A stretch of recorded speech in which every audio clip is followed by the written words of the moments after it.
Hi kids, it's your dad. As you are both painfully aware, I'm constantly self-assessing my job as parent. Being dad to you two is, by and away, my most important role in my highest calling. So I've tried to fuck it up as little as possible. I'll obviously let you and your future therapist determine my ultimate scorecard on that one. But in my sincere desire to dad the fuck out of this parenting gig, I tend to blast you both constantly with my fatherly pearls of wisdom. And as you can probably get some sense for how important I think a topic is based on the number of times that I retread certain sayings. So, I had a bright idea.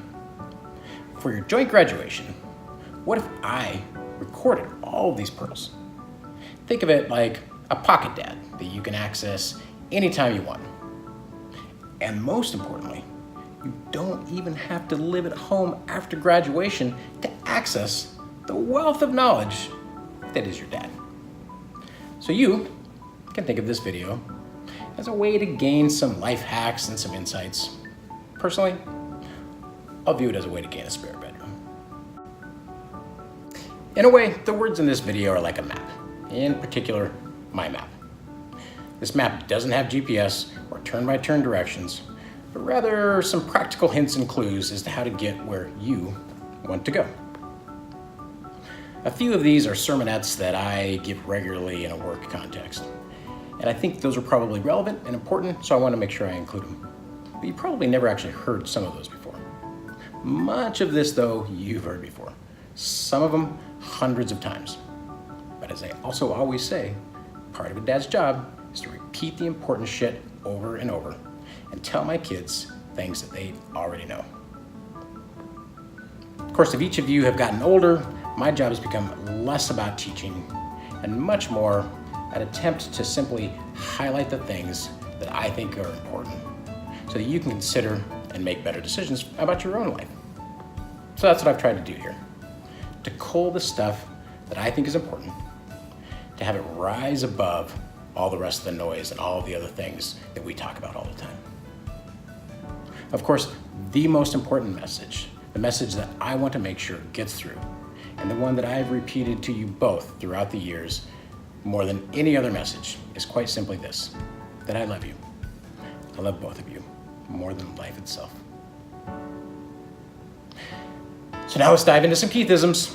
These are some of my life hacks that I've developed over time by making a ton of mistakes.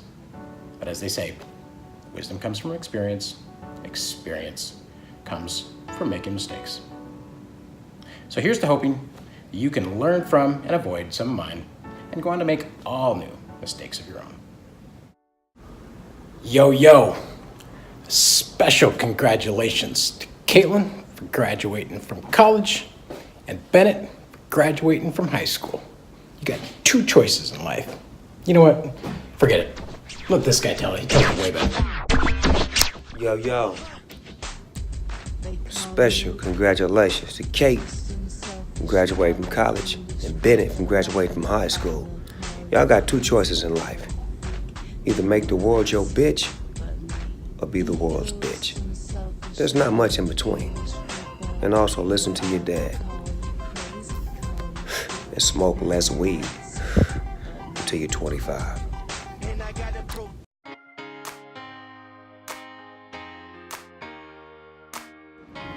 Paraphrase Zig Ziglar, do more than you are paid for in your 20s, so that in your 30s and 40s, you will get paid for more than you did. It's important to think about and shape your own personal brand.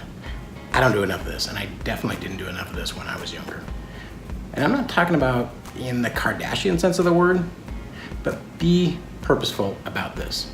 How other people perceive you will dictate much about your path in life. And certainly about how easy it is or how hard it is to accomplish your goals.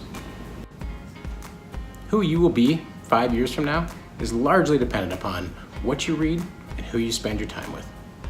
Don't let these things unfold on their own. Think about and design this part of your life. Spend time with people that you want to be like, and read things that will both challenge and educate you. Doing so will definitely make you a better human being. And the opposite is also true. Even the best player can't overcome bad coaching. So be sure to work for good people. Don't waste time grinding away for assholes. Life is far too short for that. Do what you love and what you find dignity in. Benjamin Franklin once said, "A plowman on his feet is higher than a gentleman on his knees." It's important to devote your life's work to something that allows you to feel dignified and empowered, irregardless of how the outside world may view that work. It's been said that success comes from being able to move from failure to failure with absolutely no lack of enthusiasm.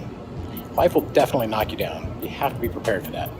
But even more importantly than that, you have to have a plan for how to get back on your feet when it does.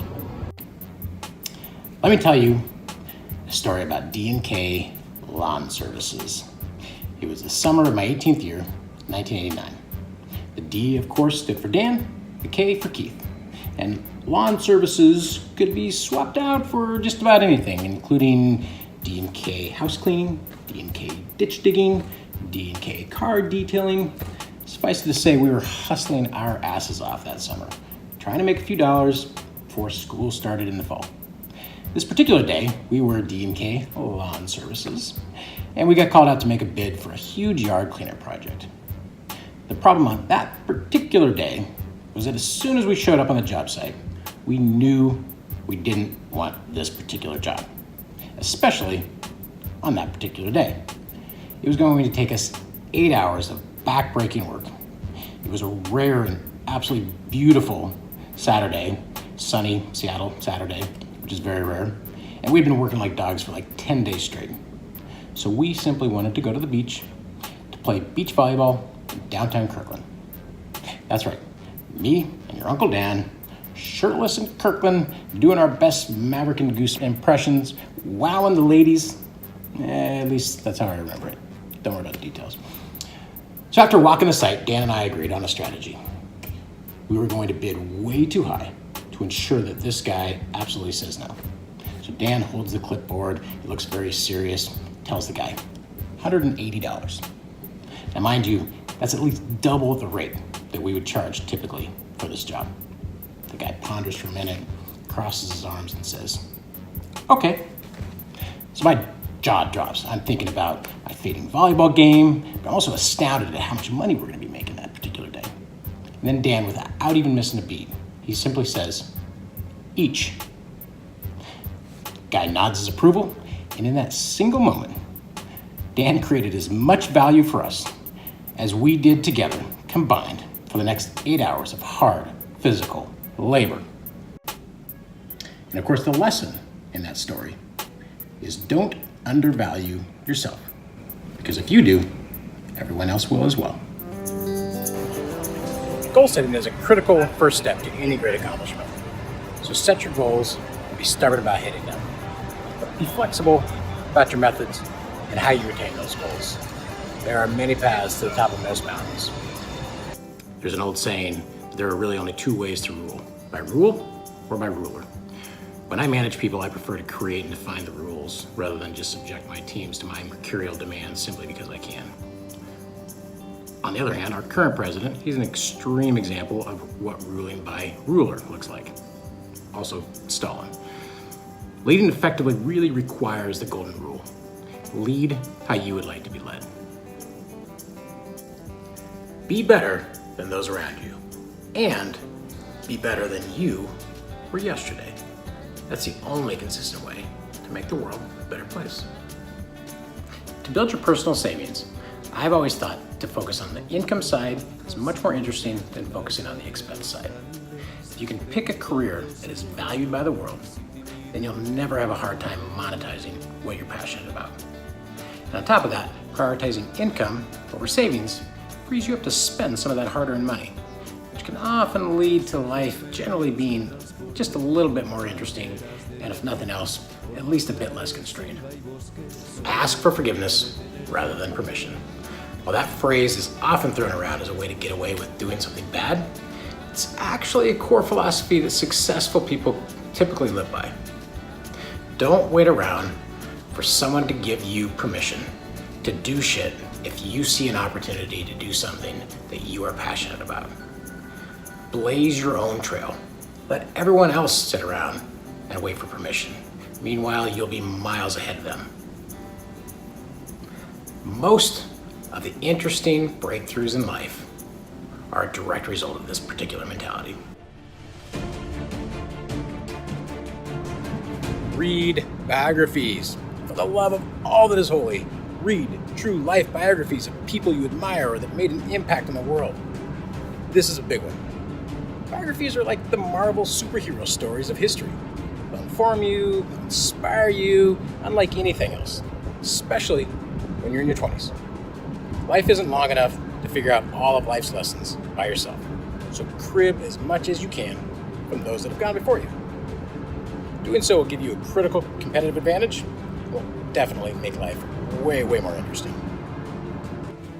Oh, and read Stephen Hawking. In particular, A Brief History of Time and The Grand Design. It will help you understand your place in this universe and give you a wonderfully objective view on God. My father used to have a ton of wonderful sayings.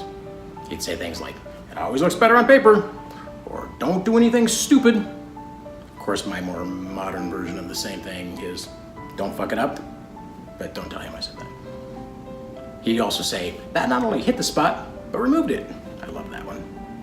But some of the most lasting advice that my father ever gave me, he told me after having my heart crushed by some girl, don't even know who it was, when I was in high school.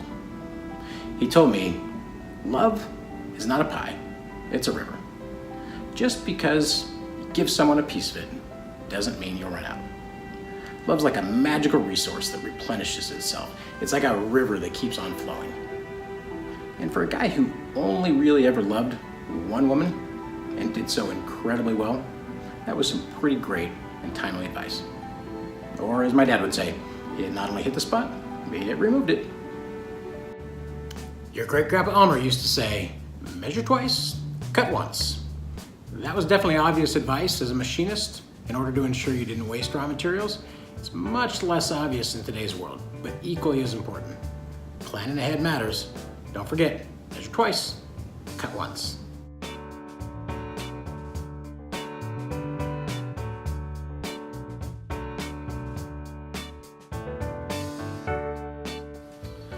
Hey, Kaitlyn and Bennett, this is Gary Payton. Heard you guys bought my house when I moved away, when I got traded to the Milwaukee Bucks. That was a great house. I created Payton Place. I did a lot of things in that home with my family and my daughter and my sons and everybody and my wife and everybody. I hope you guys enjoyed it.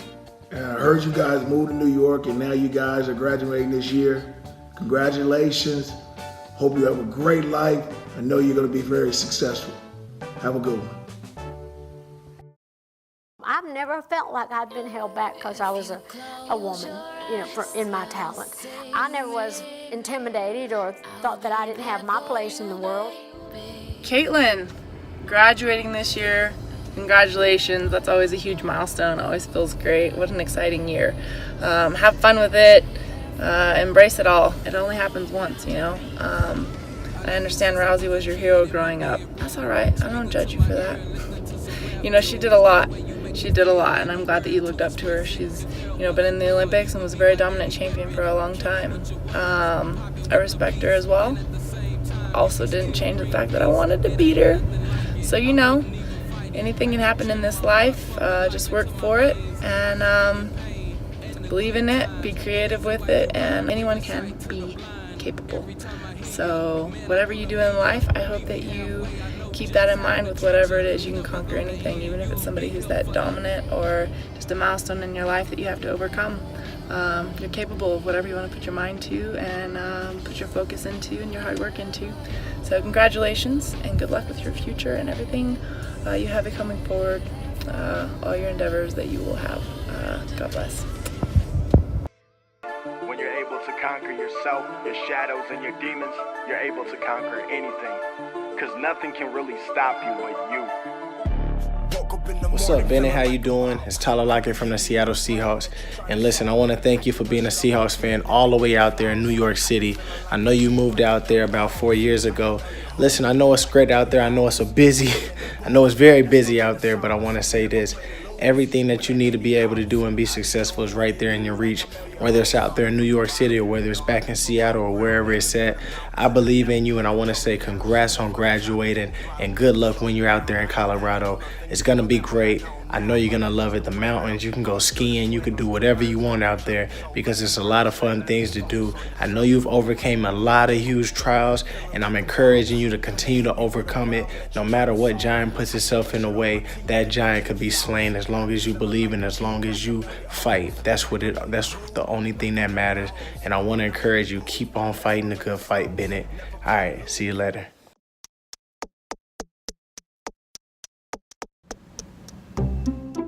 Are you a fighter or are you a floater? I have this theory that you can either spend your life fighting against the current or you can ride it and float with it. Either option can be rewarding in its own ways. Fighting it can build strength, resolve, and sometimes is required for profit or even to ensure your own integrity. Floating with the current is easier and typically far more fun.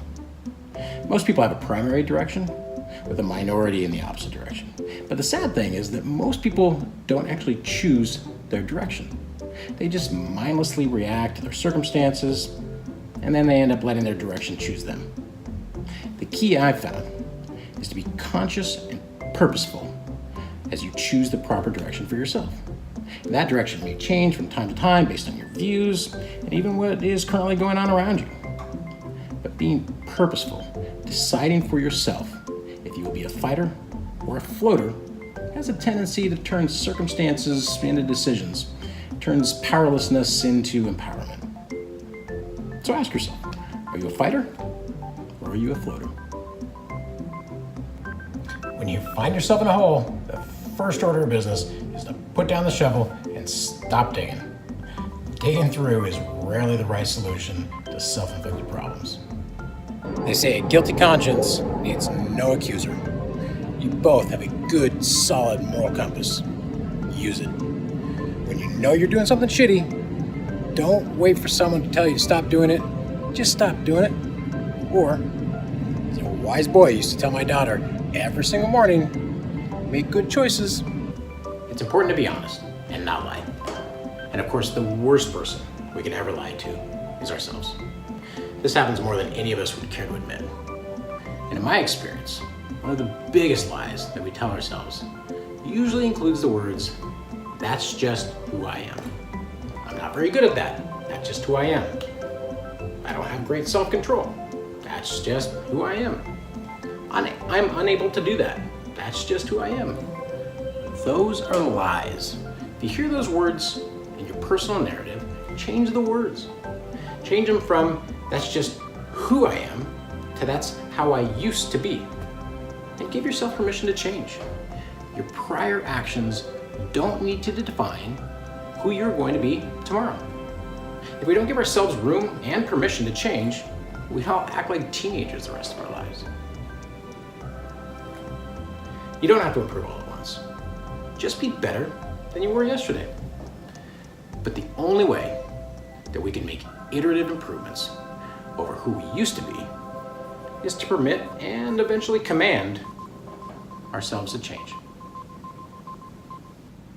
When it comes to how you present yourself, there's an old saying: you'll know a woman by her manner, and you'll know a man by his threats. Now, I've raised you both to not give a shit about pretense like that, and I'm happy that I did. But it's also important to remember that the rest of the world does give a shit about pretense like that. So every once in a while, and at the right times, act as if they will know your person by your manner and by your thread. In other words, don't be afraid to act proper and dress nicely. Doing otherwise can often create unnecessary friction and keep you from unknown opportunities. I don't have a lot of credibility to give you tips on marriage, but the best advice I can give you is summed up quite nicely by Benjamin Franklin. He said this: keep your eyes open before marriage, but after marriage, it's best to keep them half shut. I've tried to make my life interesting enough that I can live in the present. try to not let my roots run so deep I can't move. Nor do I drown myself in the nostalgia of my past. And I'd recommend that as a good way to live. If you do, be sure to take some time to savor and appreciate your personal past. By the way, I'm not talking about history here. Always be a student of history. Always. That's more than just advice. Being a student of history is non-negotiable. What I'm talking about here is your personal past.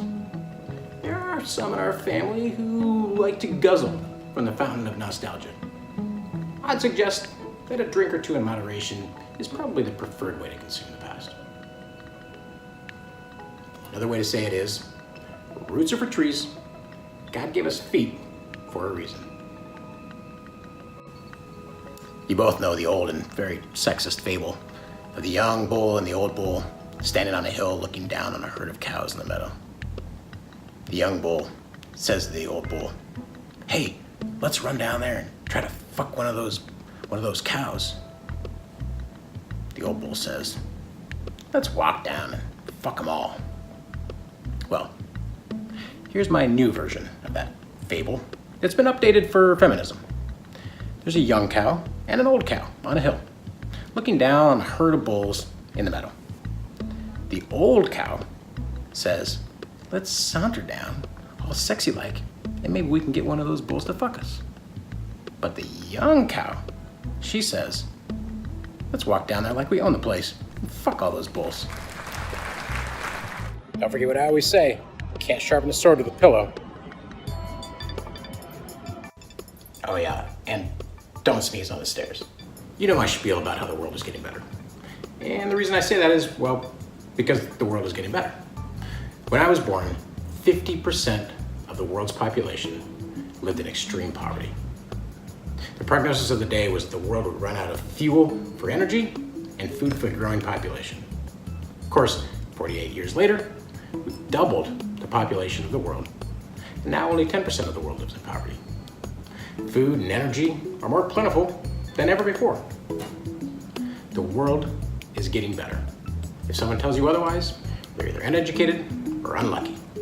You guys are neither of those. So be optimistic about the future. All the trends are in your favor. The 17th century English poet John Dryden once said, "We first make our habits, then our habits make us." In my experience, this works both in the positive and the negative. As you enter the next stage in your life, be mindful that eating right and exercise are two non-negotiable items. Diet and exercise will affect your psyche, your health, your productivity, your ability to attract the best partner, and your overall enjoyment of life. Being fat and out of shape sucks. Don't ever let yourself get there. Good choices about eating every day and 3 to 5 exercise sessions every week, that's all it takes. As they say, emotion follows motion. So get out and exercise. Put your shoulders back, hold your head high, especially when you feel shitty.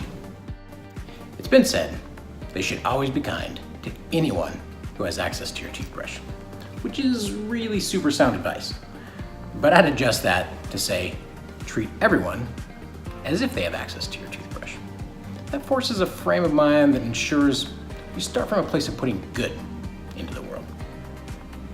It's extremely important to get toxic people out of your life. Spend time with good people who will positively influence you. If you're spending time with negative or toxic people, be sure you're doing it out of charity, not companionship.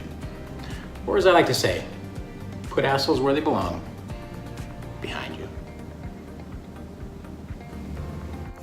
Optimize your life to give yourself the highest degree of future optionality.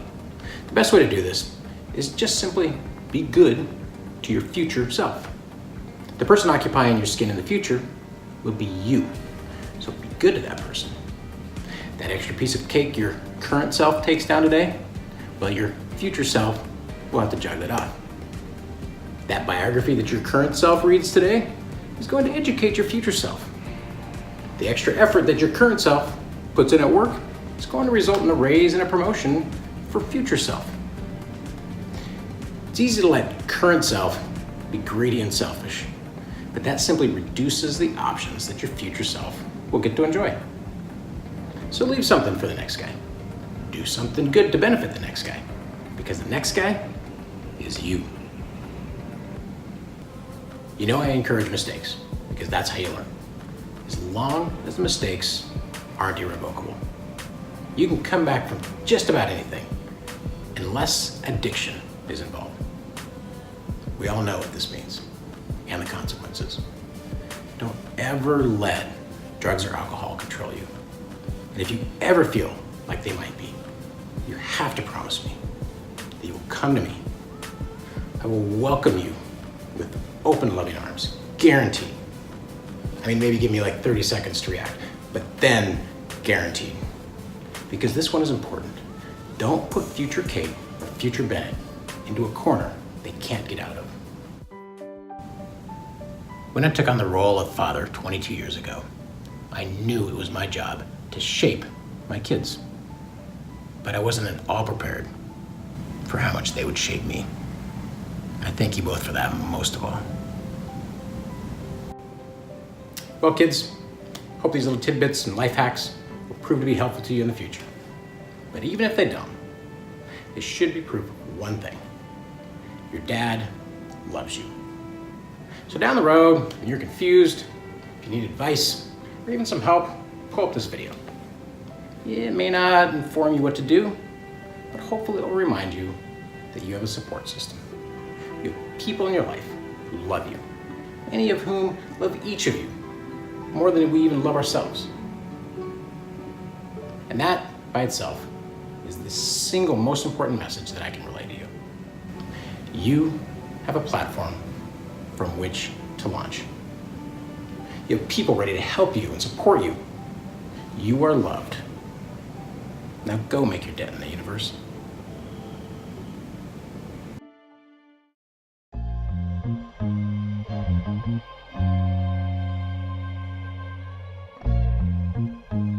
Hey, this is Big Sonny, Kaitlyn and Bennett. Hey, listen, you guys.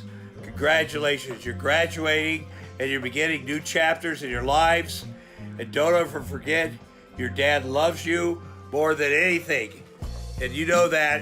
And boy, more than he can express. And I'll tell you what, you know, dads are like that. Your dad, I'll tell you what, he asked me to do this for him, but believe me, Jax, get in here. You know, I don't know when you're graduating. Come here, stick your head in here, son. Let me see your head. Let me see your face. You're graduating from kindergarten, or from whatever, preschool this year? Yeah, he's graduating from preschool, my son. My daughter's 3. I'm gonna be a dad for being a dad. They're all, you guys, I don't know how old you are, but you're always gonna be 5 and 3 to this guy. Don't sneeze on the stairs, kids. Damn it, it's a big deal. You're what?